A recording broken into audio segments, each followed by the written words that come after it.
Phoenix. What was it about this club that made you want to move here? I mean, I think the club speaks for itself as terms of market and location. Just as it is as a city as well. But with an organization, I've heard from past players that I'm acquainted with and good friends that this is a club that is very professionally run. Facilities are great, and just their mindset towards winning is there. And coming from a winning team, I think that Phoenix was the next step to keep progressing my career. And I know that the atmosphere on Saturday nights is amazing, and I know that they're always shooting to keep raising the level. How much did your family have a part in maybe choosing Phoenix as a destination after your time in Pittsburgh? I mean, yeah, I definitely had talks with them. Family's huge to me, so just I wouldn't say they really were a deciding factor in which location I picked, but talking to them about the negotiation progress and what's best for the next step in my life was big. So I'm thankful that they were there to help me through that. But I think with, like I said, the market and everything, all the conversations I had with the front office and the coach, my family agreed that Phoenix would be a good move for my career. You're someone who's, over the course of your career, been very versatile across the back line. Where does this group, at least in the early days, think you'll feature the most?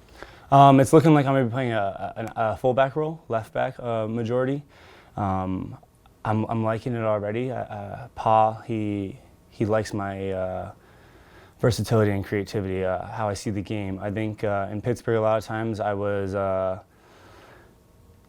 don't want to say handcuffed because that sounds a little bit aggressive, but it was tight roles. You play your position, that's why we were very organized and always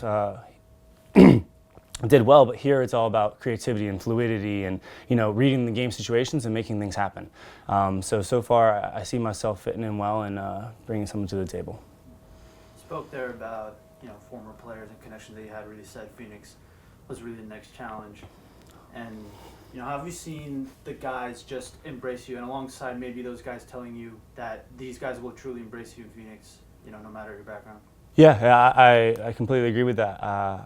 I think coming into a new team, it can be nerve-wracking and anxiety can build up. For me, I typically do well with people in locker rooms and bring that energy, but you just never know what locker rooms can be like. They can be toxic, they can have egos. But yeah, first day I felt like I was at home already. I left the facilities and I called my parents, I called my girlfriend, I was like, I love it. Like, I think this place is a home for me. I think I told Pa first day in the locker room, I was like, I love it here already. But yeah, I think that goes huge into team camaraderie and chemistry, and it goes into the field too with just how you move and the fluidity that I was talking. So having relationships in the locker room is just as big as having relationships out in the field. So I think it is one big family here, and I love it. And you spoke about Pa, and you always actually treat this club as one big family, like you just mentioned. How have you seen his philosophies just play out for you, like you mentioned, being more versatile and all that, but even off the pitch? Yeah, I think Pa's one of those guys that you practice what you preach. So if he says he wants something this way, then he's going to act that way as well. I think he has a very good switch where when you get on the field, he can be serious or put you in your place or hold you accountable, which is huge. That's what you need. But then at the same time, he establishes relationships and make you feel comfortable. And a lot of soccer is also feeling comfortable and being confident. A few friendlies in now. How are you feeling about the performances you've been putting in on the field? I think it's still early days. Team coming together, figuring out where people want to be. We have a lot of the academy kids as well, very good players, but kind of just figuring out what works, sometimes even carrying them along. They still have a lot of experience that they want to gain, so playing with us is huge. I think we're still getting our legs and getting back into game shape, so I think after the first three and we're finally up to playing like 45s, I think this next weekend will be more of a step in the right direction of seeing where we are and where we need to go and what we need to focus on. You mentioned, your individual messaging in a little bit with Pittsburgh. What's maybe the biggest difference stylistically, tactically, from the way Pa and his coaching staff are communicating about the team's goals than maybe what Bob and Rob did last year in Pittsburgh? Yeah, I mean, I think the goal is always to, you want to win. Everybody wants some sort of silverware and something to look back and reflect and say, hey, that was a successful season.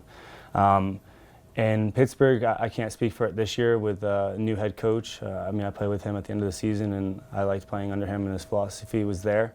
But to compare my Pittsburgh teams to what I already have felt with Pa, Pittsburgh is a little more gritty, in your face, suffocate, whip in services and create and make good runs in the box. Here, I can tell it's going to be about creativity and fluidity. It's a little more of a pretty style, but at the same time, you still want to have that grit and that press, and for them to feel that presence. You're kind of more of a veteran when compared to the other signings, not just in age, but in how long you've played in this league, 100-plus appearances.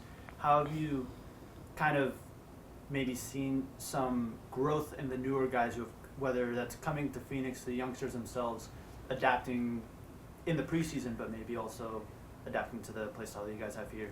Yeah, I think for myself, I've seen myself grow a lot and become experienced and just see things differently, whether that's on the field or off the field, communicating with people and seeing tactics. So as for here, I try to have that leadership role of knowing what it's like to be in those shoes and carrying people along, or if someone makes a mistake, showing them what they should have done rather than just getting frustrated and yelling at them. But yeah, I mean, I've seen progress we have two 15-year-old kids training with us, and we got a lot of academy kids, and then you do have like the rookie people, and you see the same mistakes that I made when I was younger. So it's kind of just about having an open mind, but also being open and able to communicate, and having that close-knit locker room helps with comfortability of, hey, look, I'm ready to get on you, and I'm going to yell at you, but it's all from a good place, and we're going to build off of this. You said, right now it seems like mostly left back. What's it like, playing next to around and having a partnership kind of come together this preseason with a player like Rafa? Yeah, I mean, we played against him last year in Pittsburgh, and I kind of wondered who he was. I remember he clipped one ball in behind to Sacco, and Sacco was free on goal. And then coming in the locker room and understanding where he's come from and just having conversations with him, you can tell he's been through a lot with experiences playing people. So he has a very good personality. He's a very good person. He wants you to feel comfortable and learn from him. So I think just watching him and how smooth he looks and feels on the field is contagious. So it's almost a calming presence. And yeah, me and him have talked a lot, bouncing off each other, like, hey, where do you like it? Where do you think we need to be? Like, what do you do when the ball's in this position? So, I mean, working with an experienced guy like that is really cool.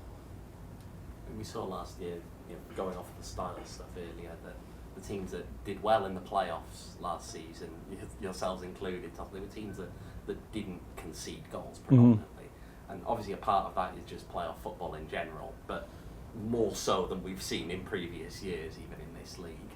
Do you think that's something that we're going to continue to see in USL, or do you think there may be more of a swing back to what we'd seen further back in the past? I think that goes based off coaching style. I think we have seen a lot more teams go that direction, whether it's making runs in the behind, suffocating teams, high press, trying to close it in that half, has been successful. I mean, San Antonio did it a few years back when they won it. Louisville, a team that typically doesn't do that, has turned into that type of style. Pittsburgh constantly used to do that. I don't know what they'll look like this year. But yeah, teams that do that, they have, Tulsa does it as well. They have success. I think it's an intensity thing. When the other team feels under pressure and you're suffocating them in their own half and they don't adjust, then that can be an issue. As for a team like Phoenix, or you got like New Mexico, they like to play. I think that's why teams will get cut in playoffs, though, because if you keep trying and you're stubborn to not change your play style slightly, you don't have to completely change your identity. But if you're getting pressed like that, maybe you need to look elsewhere and break the press at first. So I don't think it'll turn into that in the USL, but I do think it's successful because, if you're keeping goals away and you can close out games, all you need is one little opportunity. But I do think there's also a beauty in the other side of it. It just depends who's on that day, I guess. I think the more intensity and like that other style is a little more safe, and that's why it'll tend to work sometimes. Yeah, one more from the Pittsburgh days last year. What was maybe the biggest difference when Rob came in that kind of spurred you guys on to the back half or the back third of the season, really?